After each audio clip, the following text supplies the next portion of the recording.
புதுக்கோட்டை மாவட்டம் திருவரங்குளம் ஒன்றியம் பூவரசக்குடி ஊராட்சி அழகம்மாள்புரத்தில் சட்டமன்ற உறுப்பினர் நிதியின் கீழ் 8 லட்சம் மதிப்பீட்டில் புதிதாக கட்டப்பட்டுள்ள பகுதி நேர அங்காடி கட்டிடம் திறப்பு விழா இன்று நடைபெற்றது. இந்நிகழ்ச்சியில் தமிழ்நாடு பிற்படுத்தப்பட்டோர் மற்றும் சீர்மரபினர் நலத்துறை அமைச்சர் சிவ வி மெய்யநாதன் அவர்கள் பகுதி நேர அங்காடி கட்டிடத்தை திறந்து வைத்தார். அப்பகுதியில் உள்ள பெண்கள், குழந்தைகள், முதியவர்கள் இருபுறமும் நின்று உற்சாகத்துடன் அமைச்சர் அவர்களை வரவேற்றனர் என்பது குறிப்பிடத்தக்கது.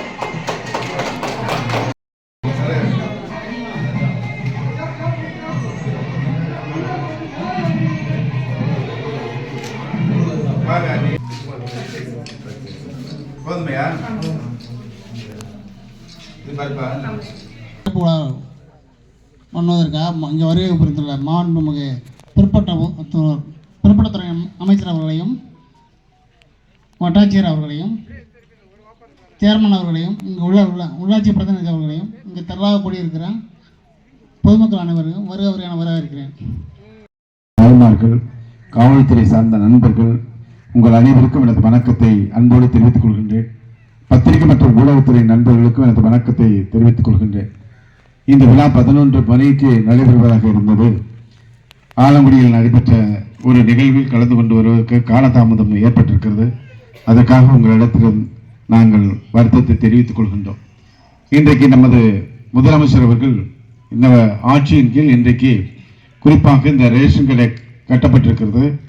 அது மட்டும் இல்லை, அந்த ரேஷன் கடையில் பொருட்கள் வைக்கப்பட்டிருக்கிறது. எவ்வளவு தரமாக இருக்கிறது என்பதற்கு நமது ஆட்சியுடைய சிறப்புக்கு இந்த ரேஷன் கடை மட்டும் சிறப்பு ஒரு எடுத்துக்காட்டு என்பதை தெரிவிச்சுக்கிறேன்.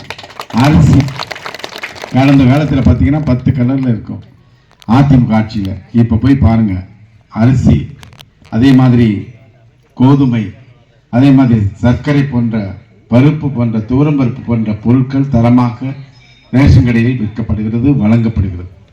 அது மட்டும் இல்லை, இந்தியாவில் முதலாவதாக இந்த முதலில் இந்த ரேஷன் கடை, அதாவது பொது விநியோக திட்டத்தின் கீழ் தமிழக அரசின் மூலமாக இந்த திட்டத்தை செயல்படுத்தி காட்டியவர், இந்தியாவின் முதன்மையான திட்டத்தை செயல்படுத்தியவர், முதலில் செயல்படுத்தியவர் முத்தமிழர் தலைவர் கலைஞர் அவர்கள். இந்த திட்டத்தை 1970 அப்ப கடுமையான பஞ்சம், ஒன்றிய அரசுகிட்ட போய் நிதி கேட்டிருக்கார், கொடுக்கலன்னு சொல்லி மறுத்த பொழுது வேதனையோடு திரும்பி வந்த தலைவர் அவர்கள் ஏன் அரசு மூலமாக செயல்படுத்தக்கூடாது என்பதற்காக இந்த பொது விநியோக திட்டத்தை கொண்டு வந்து இன்றைக்கு நம் முதலமைச்சர் அவர்கள் இன்றைக்கு கலைஞர் வழியில் தமிழ்நாட்டில் மட்டும் இப்போ எவ்வளோ ரேஷன் கார்டு இருக்கு தெரியுமா?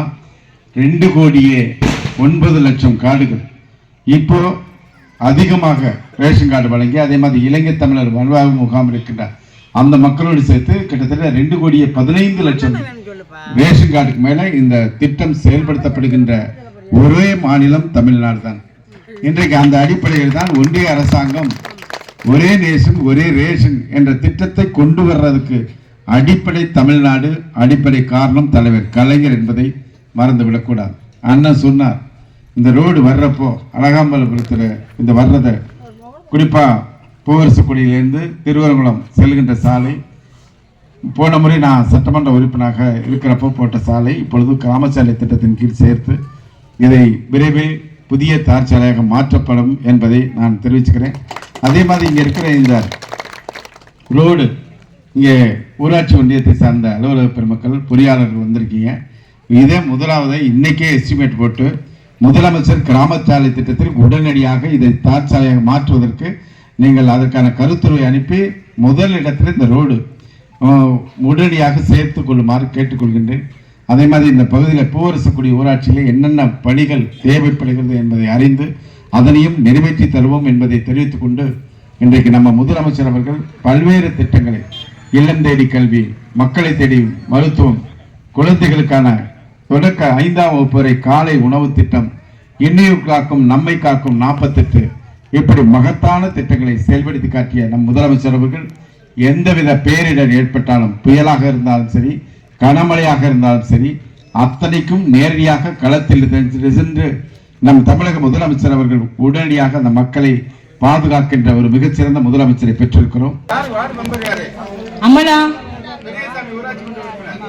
பாண்டிச்செல்வி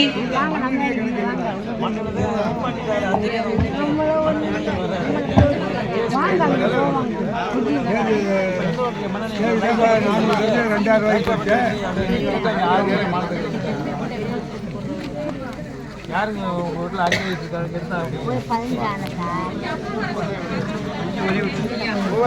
என்ன வேலை சொல்லுங்க.